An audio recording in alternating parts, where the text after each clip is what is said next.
Hey everybody, Nick here, and today I got a review for you of these little guys right here. These are both mini Kwaiken knives by Boker Knives.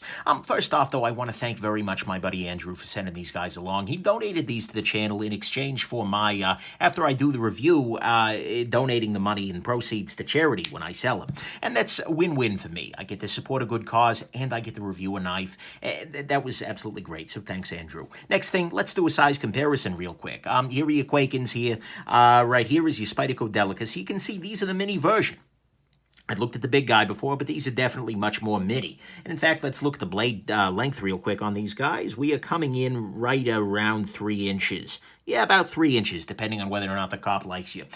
So that's absolutely a great little size on there. Right here it is against your, oh, come on here, Ontario Rat number 1. Steel wheel cut jack in D2 steel. And what the heck, another smaller knife in it's carbon fiber right here, Millet Torrent, damn steel. So, anyways, there are many versions of this knife, and in fact, I had previously reviewed the full-size version of this knife. This was way back when. This was a review film before it was the good, the bad, the great, and the ugly, before the great was around. So it was old school. But anyways, so I had a very nice, well, I had a review of the prior one, but there were many other versions of this guy too. So if neither of these is appealing, you can find other ones. But yeah, anyway, so let's go ahead and jump into the good, the great, the bad, and the ugly of these very interesting little knives here. For me on the good side, first off, this is a much more reasonable taste, a much more reasonable size to my tastes than the full-size one. Honestly, the full-size one was large enough to feel a little bit unwieldy. And especially in this kind of design, it was a big one, 100%. And the blade was just, it was longer still. And this blade, you're already kind of far away from it. I just didn't like the feel of the larger one. These little ones carry a lot nicer, pardon me, and just feel a lot better in my hand. So that's very good. Next thing, I do love the design of these guys, particularly when closed. This is pretty compelling. This is a nice little silhouette. I mean, it looks great, and this in this shape right here is absolutely spectacular. Big fan of the closed design here, and especially one thing to highlight here is the smoothness on the top here. This is not something you very often see in a pocket knife, really ever. Most of the time, there are big gaps, but this is a very tight design on the top and also on the bottom, and so that's pretty neat. I'm a big fan of that, so that's good. Next thing, the scales on this guy are contoured in both cases. This guy's got the titanium scale on the top, and you can see here it's contoured, and this guy's got contoured carbon fiber, which is nice and actually makes this a little nicer in the hand, coupled with the thickness, actually, which makes this ergonomically not a bad piece. You definitely are going to feel that clip as you grip in here, but it's not so bad. It's not so high off there, and so I like that very much. That's good.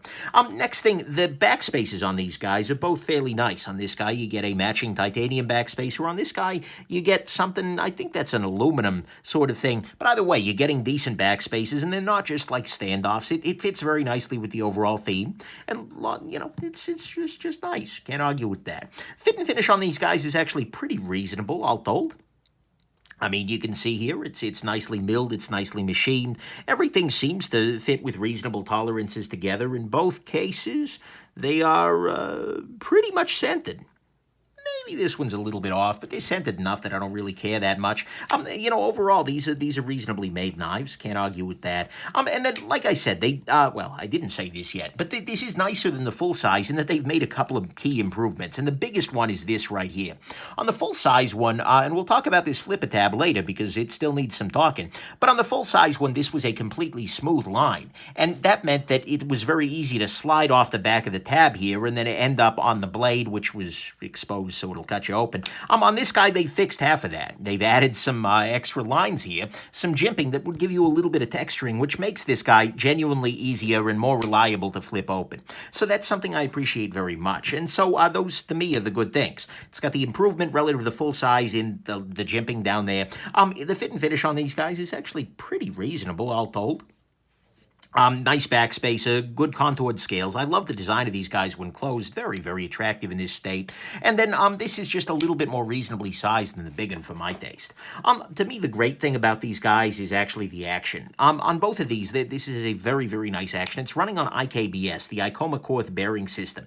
As you saw in the disassembly, this complicates things a little bit in disassembly. Oh my God. But the thing is, the action results are undeniable. I mean, this does flip very, very reliably. If you stay on the tab, it will deploy 100% of the freaking time. Absolutely great. So the action on these guys on the deploy is really excellent. Then neither of them are particularly fall shutty. They could perhaps be tuned a little bit more for that. But, you know, they require a little encouragement to go back in. But the action deployment is just nice enough that I can't really complain about it. So to me, at least, that's what's great about these guys is the action. On the bad side, remember that disassembly thing I was just talking about? Yeah, it's ugly. Well, it's bad. It's not quite ugly. But look, they're using IKBS, which involves a bazillion, that's the technical count, by the way, little tiny balls that are trying to go everywhere. It uses T6 screws with T5 screws underneath, and I'm sorry, no, T6 is not okay, let alone T5. The innards on it are even smaller than the big guy. They got multiple layers. Honestly, these are just not a joy. I disassembled and maintained both of these guys in preparation for sale to my Patreon patrons. And holy crap, is that not pleasant. So I don't love the disassembly of these. This is probably one of the least satisfying knives to disassemble that's out there. Next thing, blade shape, I still don't love. It's still a little bit weird because you've got this blade that's entirely swooping away from you. Yeah, I get it. That's the Kwaiken style blade. Okay, whatever. But it's not super compelling to me for everyday carry because it always feels like it's running away from me. Maybe that's a matter of taste. In fact, it's probably a matter of taste, but it's not something I love. I'm also not a huge fan of this swedge here, by the way. You know, it's not super incredible, and it almost looks like, oh, they slipped on the grinder, or something like that. It doesn't bring me a lot of joy. I'll also say that the blade is a little bit thick for my tastes. It's not super terrible behind the edge, but it's a little bit thick, even with the hollower grind here. I think this knife would be a little bit more compelling with slightly thinner stock. That's not the end of any world, but I'm still just not a huge fan of the blade overall. The clip on this guy is okay. As you can see here, on one of them it came, you know, nicely tuned. On the other one it came way too loose. It's okay, you can pop it off and rebend it or something, but I'm just not a huge fan of the clip. It doesn't have a whole lot of ramp to it. It's very small. It's very shallow in the pocket here. Not my big thing. Both of these guys are a little bit on the heavy side, especially the titanium one. So the titanium one comes in at 3.88 ounces, which is, you know, way more than an ounce an inch. Well, not way more, but it's more than an ounce an inch. And then this guy comes in at 3.15. If you're looking for something a little lighter, the carbon fiber does help. But both of these guys are chubby little bunnies. They're very dense as well, because everything's kind of really packed tightly into here. That's fine, but it is something to keep in mind, and it's definitely, particularly with this guy, something I felt bouncing around in there. This is absolutely, speaking of carry, still thick. This is, well, thicker than a paving tar smoothie. It's a thick one. And that's okay. But if we compare it to, say, the Delica here, which is kind of my metric for thickness, yeah, it's a little beefy in there. It's not quite as bad as the full-size one, but especially being small and thick, it's something you feel in the pocket a little bit more than something that's very narrow. Then finally, this is a pretty expensive knife. This guy here is $100 for the titanium version, and then you move up the carbon fiber and it's $150. And look, this price is not amazing. It's okay. For VG10 steel, $100 is getting, I don't know, but it's okay. But $150 is just like out of control. I'm sorry. I have trouble seeing $50 more, and I don't like the price here. These just feel too pricey. And I feel like, well, they just need to drop, at least in my personal estimation. So, to me, at least that's what's bad here, is that the prices are just too high, with $100 here and $150 there, which, they're both thicker than a paving tar smoothie. They're both still pretty heavy. The clip isn't really all that stellar. The blade shape is still weird and not something I particularly enjoy carrying. And they're still terrible to disassemble. On the ugly side, speaking of still, the Flippin Tab on these things is still freaking backwards. I'm sorry. This, very, very often on a knife with a Flippin Tab, like right here, steel wheel cut jack here, you can see here that they've managed to put a relatively obtuse, It's not what I'm after here. A relatively flat sort of angle because you need to pull directly back on this guy. And that makes life a little bit easier. But on this guy, the Flippin Tab is a ramp that you can just kind of slide right off of. And that's not something I'm super in love with because it makes it very easy to slide right off this guy. And that's particularly unfortunate because this knife has a blade that is way too close to the back of the knife when it's closed. So if you slide off of this guy and the blade is particularly sharp, you're just going to slide and your fingers are going to slide down onto the sharpened portion of the blade here, which is just unfathomably ugly. You can see here that they've actually left a small portion of the blade unsharpened, which apparently they must have thought was a solution.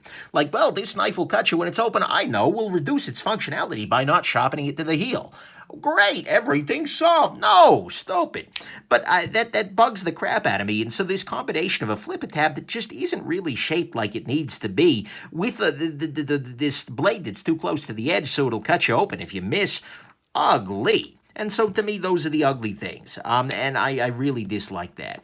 Final conclusion, for me at least, it's a fine knife. I mean, it's reasonable construction, stabby blade, it'll cut things. Beautiful design when closed. I love this guy when closed, and it does have a very nice deploying action. Once you get on that Flippin Tab and make it fires very, very nicely due to the IKBS. It does have some improvements on the full-size guy, 100%. It feels like a more manageable size, and it is high time they added this texturing to the tab, although if they flipped the damn tab around, that would be better still. But the thing is, even with those improvements, this is a fine knife that I just don't care for at all. It's still a little thick, it's still not to my taste, it's still a pain in the neck to service, it's pretty damn pricey, and it's just got a blade that, no, at no level should this be that close. That is a design flaw, bad. And so, where I land on this guy is, if you love the Kwaiken, and if you want something smaller, and you're willing to pay the price, then okay, I guess go ahead and pick one up. But I don't care for this guy, and I don't think that for the majority of people, this is going to leave your heart quaking with joy. See what I did there? Anyways, I hope this has been interesting to you. Have yourselves just an absolutely wonderful rest of your day. Bye now.